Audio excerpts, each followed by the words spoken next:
Price the lord. నిజమైన స్వరం. మే 4, 2026 Holi prayer home సంఘం వారి అనుదిన వాగ్దాన పరిచర్య. నీవు భూలోకమందు దేన్ని బంధించుదువో అది పరలోకమందును బంధింపబడును. మత్తయి సువార్త 16వ అధ్యాయము 19వ వచనం. ప్రియమైన దేవుని వారలారా, ఈ యొక్క అధికారం అనేది మన ప్రభువైన యేసుక్రీస్తు వారు పేతురు గారికి ఇస్తారు.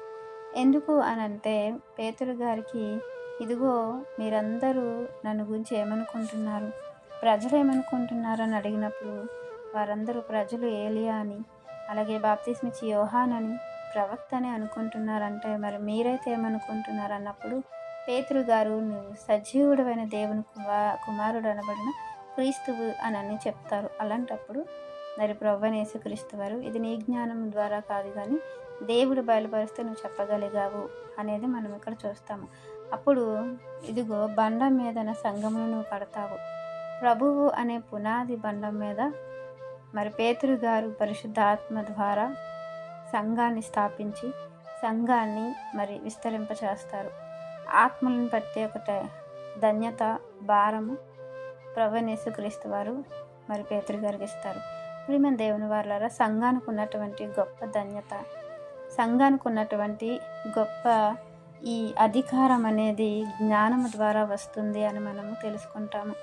ఎలా అంటే, పరలోక రాజ్యం యొక్క తాళపు చెవులు అని మనం అన్నప్పుడు ప్రభువైన యేసుక్రీస్తు వారు ఆ పరలోక రాజ్యం అంటే సంఘం అని, ఆ సంఘము బండ మీద స్థాపింపబడుతుందని, అది పేతురు ద్వారా వ్యాప్తి చెందుతుందని, ఆ తరువాత అపోస్తలులందరూ కూడా బండ మీద కట్టబడిన ఆ సంఘమును విస్తరింప చేస్తారన్న సంగతి మనకి ఇక్కడ బయలుపరచబడుతుంది.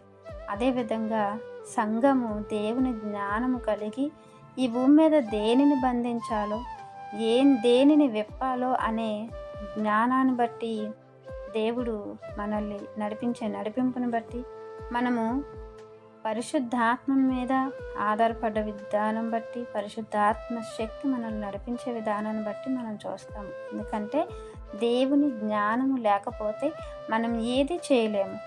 దేవుని జ్ఞానం మనకుంటేనే మనం అనేది ఈ భూమి మీద సంఘము ద్వారా ఏది చెయ్యాలో ఏది చెయ్యకూడదో అనేది తెలుస్తుంది. మనం ఒకసారి ఆలోచిస్తే, ఇదిగో ఒక మనుషుడు మీ ఎడల తప్పు చేసినప్పుడు ఆ మనుషులతో మీరు ఒంటరిగా మాట్లాడండి, వినకపోతే సంఘం మధ్యలో మాట్లాడండి అని అంటారు. 2, 3 సాక్షుల దగ్గర మీరు మాట్లాడండి అని అంటారు. ఆ మాట అయినా వినకపోతే, మారకపోతే మీరు అతన్ని సుంకరిగాను అన్యుడుగాని అంచొచ్చు. అంటే అటువంటి అధికారాన్ని దేవుడు సంఘానికి ఇచ్చారు. ఆ సంఘము అధికారాన్ని కలిగి ఉండాలి, దానిలో అభివృద్ధి పరచబడాలి అంటే దేవుని జ్ఞానము సంఘమునకు ఎంతో అవసరం. ఆ జ్ఞానాన్ని బట్టే మనము ఏం చెయ్యాలి, ఏది చేయకూడదు అనేది తెలుసుకుంటాం. గనుక మరి యొక్క గొప్ప ధన్యత, గొప్ప అధికారం కలిగి మనం ఉండాలంటే దేవుని జ్ఞానాన్ని సంపాదించుకోవాలని ఈ వాక్యం మనందరి జీవితంలో దేవుడు ఫలింప చేయాలని ఆశిస్తున్న వారు దైవజనులు బ్రదర్ పి నెహమ్యా గారు. God bless you. ఆమేన్.